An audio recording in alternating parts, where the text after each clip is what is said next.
from Latin America, Africa and Southeast Asia. Multinationals, foundations and think tanks to make social and economic progress more sustainable and inclusive.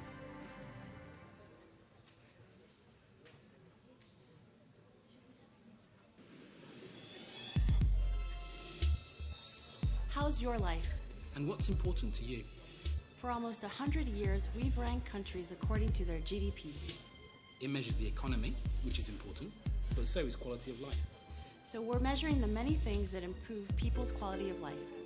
Housing, jobs, income, community, education, environment, governance, health, life satisfaction, safety, and work-life balance. By creating your Better Life Index, the OECD allows you to rank what's important to your life and see if your country is providing it.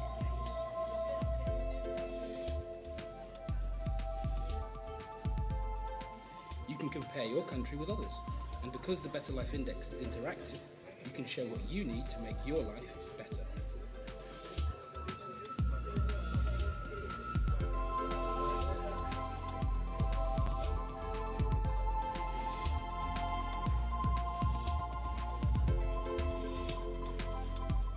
Visit oecd.org/betterlifeindex. Today, we know growth is not enough to guarantee development. The challenge of building sustainable and inclusive societies and the job of policymakers is getting more complex. At the OECD Development Centre, we help policymakers make better informed decisions. Like the OECD at large, we're dedicated to making better policies for better lives.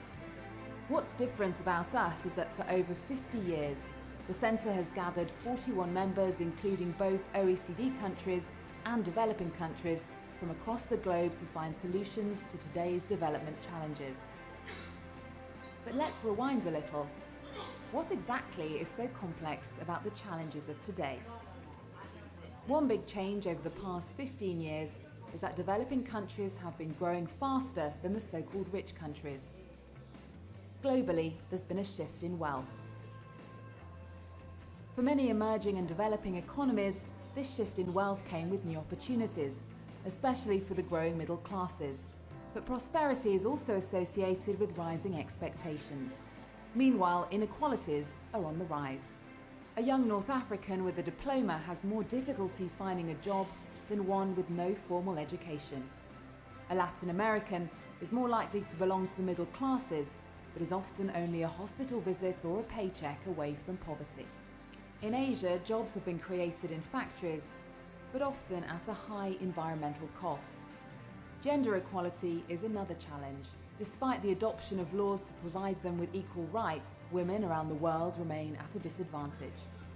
No country in Africa or Latin America has yet been able to overcome the so-called middle-income trap, despite strong growth. And concern is growing that today's prosperity, ironically, may compromise social cohesion and growth potential tomorrow. At the OECD Development Centre, we monitor these changes and assess their impacts on increasingly interconnected countries and regions. How do we make development happen?